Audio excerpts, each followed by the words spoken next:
"Your sister needs peace tonight, Layla. We canceled your birthday." My mother said it casually, like she was canceling a dentist appointment, not my 18th birthday, not the one night I'd waited years for. I stood there in the half-lit backyard decorations, still swaying in the warm Arizona breeze, chocolate chip cookies cooling on the table I'd set myself. I didn't shout. I didn't cry. I just blew out the unlit candles one by one and felt something inside me shift, quiet, sharp, final. They thought my silence meant surrender. They never imagined it was the start of everything that would unravel next. My name is Layla, and if you'd met my family from the outside, you might have thought we were one of those quiet, stable households people envy. The kind with neat hedges, warm porch lights, and framed vacation photos lining the hallway. And in a way, that illusion was the point. My parents worked hard to keep everything looking perfect, at least where other people could see. Inside, though, I learned early that perfection had a price, and I was usually the one paying it. Growing up with Miranda meant learning to step aside before I even realized what stepping aside meant. She was 5 years older, louder, and according to my mother, more sensitive. Sensitive was always the word. Sensitive when she didn't like the color of her room. Sensitive when she refused to eat what everyone else was having. Sensitive when she slammed doors hard enough to rattle the walls. Whenever she spiraled, the whole house reshaped itself around her moods. And I, quiet, adaptable, stronger than she is, as Mom liked to say, was expected to understand. Just let her have it, Layla. You're good at sharing. Those words followed me through childhood like a shadow. I don't think my parents ever meant to teach me invisibility, but intentions don't erase impact. Miranda got the new clothes. I got her still perfectly good hand-me-downs. She picked the TV shows. I watched whatever was left. She got the bigger bedroom. I got the one Mom said had better morning light, as if sunlight compensated for always feeling second. Still, I tried not to resent any of it. I truly did. I told myself every family had its imbalances, and as long as I stayed patient, things might even out one day. And for a long time, that belief kept me steady. But turning 18 felt like a milestone, a moment that belonged to me. My parents had even suggested throwing a backyard celebration, something small but meaningful. I helped shop for decorations, arranged the lights-baked cookies using a recipe my grandmother once taught me. For the first time, it felt like the spotlight might shift even briefly. Maybe that's why the emptiness stung so sharply, the untouched plates, the quiet phone, the sunset sinking behind our fence while I waited for people who would never arrive. Because the truth hit me long before Mom said the words out loud.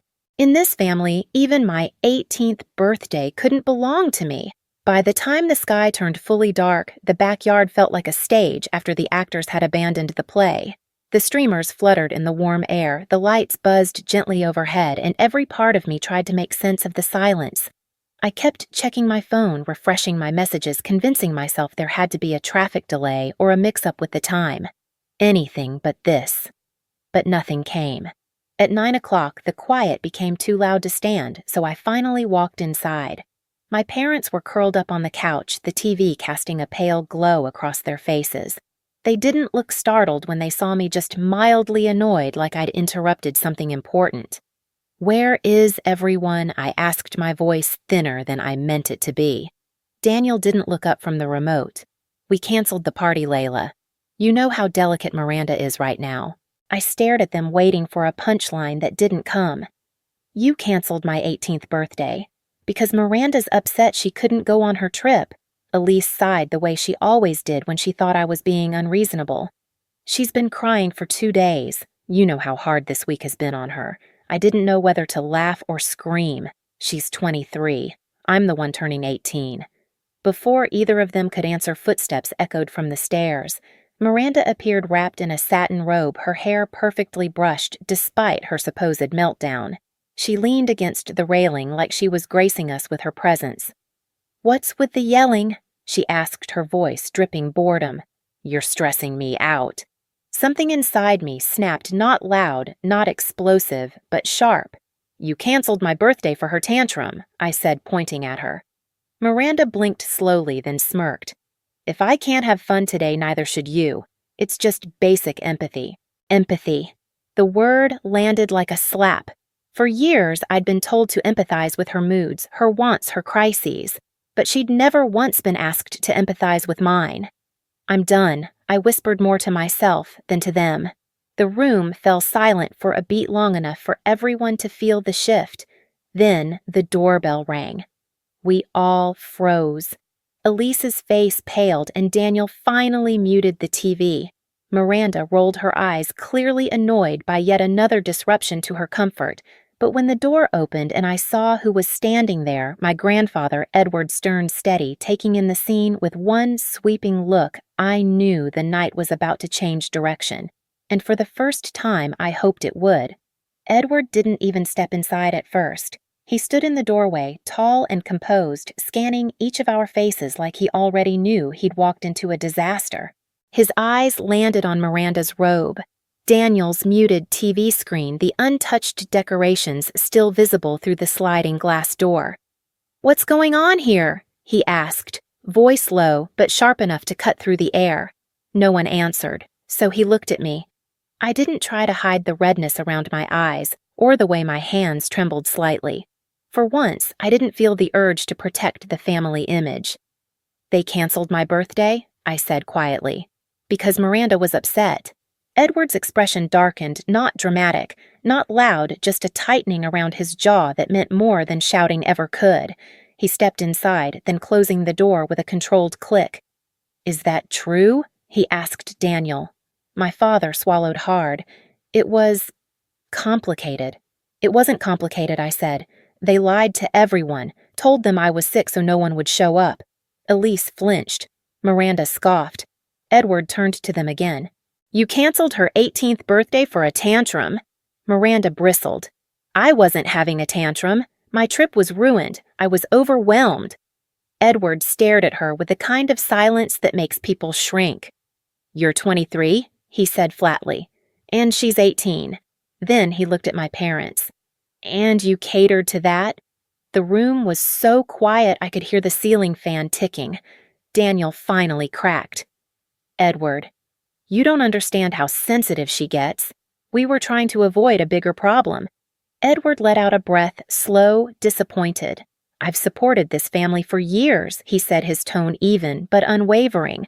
"And I thought I was helping you raise 2 daughters with fairness and dignity, but what I'm seeing tonight—" "That's not dignity."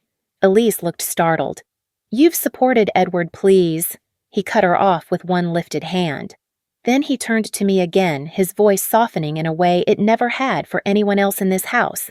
"Layla, do you want to leave with me?" The question hit deeper than I expected. Not because I didn't know the answer, but because no one had ever given me a choice before. "Yes," I said, not loud, not shaking, just certain. I saw it then, the moment something cracked behind Elise's eyes. Not fear of losing me, fear of what my leaving meant for them. Edward nodded once. "Go pack, sweetheart." And for the first time in 18 years, I walked upstairs without looking back. I packed faster than I ever had in my life. Not because I was afraid someone would stop me, but because for the first time the weight in my chest felt like it was lifting. Each folded shirt, each book I tucked into my bag, each quiet click of a zipper felt like reclaiming something I didn't even know I'd lost.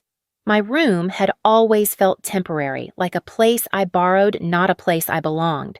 But now, walking out of it with everything that was mine, it finally made sense why. When I came downstairs with my suitcase, the air was tight enough to touch. Elise stood near the kitchen island, arms crossed, her face crumbling between disbelief and insult. Daniel hovered behind the couch, looking helpless. Miranda sat on the bottom stair, legs crossed, staring at her nails like the whole night inconvenienced her. Edward stood by the front door waiting for me like he had been doing it my whole life. "Ready?" he asked. I nodded. But before we could leave, Elise stepped forward. "Layla, sweetheart, don't be impulsive. Your sister didn't mean to hurt you. We can fix this. We can plan another celebration." "You canceled the one I had," I said, not raising my voice. "And you didn't even tell me." "It was a misunderstanding," Daniel added. "No," I replied. "It was a pattern." That shut him up. Miranda let out a dramatic huff. "Oh my God, Layla, stop acting like a martyr." It was just a birthday. People cancel things all the time. I turned to her slowly. You're right. People do cancel things. But only in this house does one daughter have to disappear for the other to feel okay. She rolled her eyes. You're so dramatic. Edward stepped closer. Enough. Everyone paused. He wasn't loud. He wasn't angry. But the authority in his voice rearranged the room. I'll say this once Edward told my parents. You've treated Layla like an afterthought for years, and tonight proved it. I won't be part of it anymore. Daniel's face went pale. Elise's lips parted ready to plead. Edward. No, he said simply. This isn't a negotiation. He motioned toward the door, and I followed him outside. The night air felt cooler than it had before, softer against my skin, like the world itself was opening a new door, but it wasn't over. Not by a long shot. Because the next morning, my phone started buzzing nonstop. At first, it was Elise, please come home so we can talk. We didn't mean for things to get so emotional. Then Daniel. Your mom and I want to apologize. Miranda is very fragile right now. We were trying to manage everything the best we could. Fragile. Of course. Then Miranda, predictably, you're ruining the whole family over a party. Grow up, Layla. I didn't respond to any of them. Edward made me breakfast eggs toast a bowl of fruit he cut himself. Everything felt calm, steady. A life that made sense. A life that didn't revolve around someone's tantrums. You're safe here, he said, for as long as you need. For a week, I lived in peace. No yelling, no walking on eggshells. Caleb walked me home from school every day, checking in without questions. Edward helped me look at colleges and scholarships, proud of every step I took. But my parents didn't stop. They escalated. We miss you. We want to fix things. You belong home. Then finally, if you want to return, tell us what you need from us. So I did. I sent them one message: Miranda needs to move out. Permanently. It wasn't about revenge. It was about clarity. If they chose her again, even when it meant losing me, then I'd finally have my answer. Daniel responded first. We can discuss it. Then Elise. We just want our family whole again. But Miranda? She sent nothing. And then 2 days of silence. On the third day, while I walked with Caleb from school, a silver car idled near the curb. My stomach dropped as soon as I saw who was leaning against it, Miranda. She pushed off the hood the moment she spotted me. We need to talk. Not without him, I said, nodding toward Caleb. She sneered at him. I'm not talking to your guard dog. Then you're not talking to me, I replied. Her jaw tightened. You're destroying Mom and Dad. They're a mess. They haven't slept. They're terrified Edward's going to cut them off. I stopped walking, terrified of losing money, not terrified of losing me. You're twisting things. No, I'm telling the truth. That's when she completely snapped. She lunged at me, grabbing my wrist. Caleb stepped between us, instantly pulling her off me with ease. Walk away, he told her. But Miranda, in perfect Miranda fashion, escalated instead. You think you're better than me now, living with Grandpa. You're nothing without this family. I was nothing in this family, I said. I didn't yell. I didn't cry. But I did lift my hand and give her one clear warning. If you touch me again, I will call the police. Her eyes widened, not from fear, but from disbelief that someone finally told her no. She didn't follow us after that, because she knew that line wasn't moving. That night, I told Edward everything. He wanted to call the police immediately, but I shook my head. She got the message, I said. That's enough. He looked at me for a long moment, then nodded. I'm proud of you. 2 days later, my parents finally responded to my ultimatum, and their message told me everything. We've decided Miranda will continue living with us. You've shown us you can't be trusted. You're manipulative, jealous, and ungrateful. We only wanted you back to help repair things with Edward, but we'll manage without you. The words didn't hurt. They confirmed what I'd known for years, so I blocked them. And for the first time in my life, the silence felt like freedom. Miranda tried to post something online about toxic siblings, but it backfired instantly. Everyone knew the truth by then.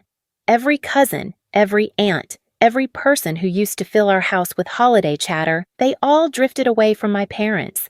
The image of a perfect family didn't survive 2 weeks without me holding up my corner of it. The fall was slow, then sudden. Daniel's accounting office lost clients. Elise pulled away from her friends. Miranda eventually moved out, not by choice, but because the house was shrinking under all the tension. And I watched it all from a distance, quietly, without interference, without satisfaction, or maybe with a kind that didn't need a spotlight, because I didn't destroy their life. I simply stepped out of the space they kept me trapped in, and the emptiness revealed what had been cracking long before I ever left. Life at Edward's house settled into a rhythm so gentle it almost felt unreal. Mornings were quiet sunlight slipping through the kitchen windows, the smell of fresh coffee, the soft scrape of Edward's newspaper against the table. No slammed doors, no whispered arguments behind walls, no walking on eggshells bracing for someone else's mood. For the first time, my days belonged to me. I focused on school, on applications, on the future I'd never been allowed to imagine.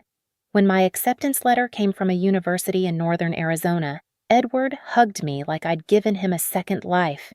"You earned this," he said, "every bit of it."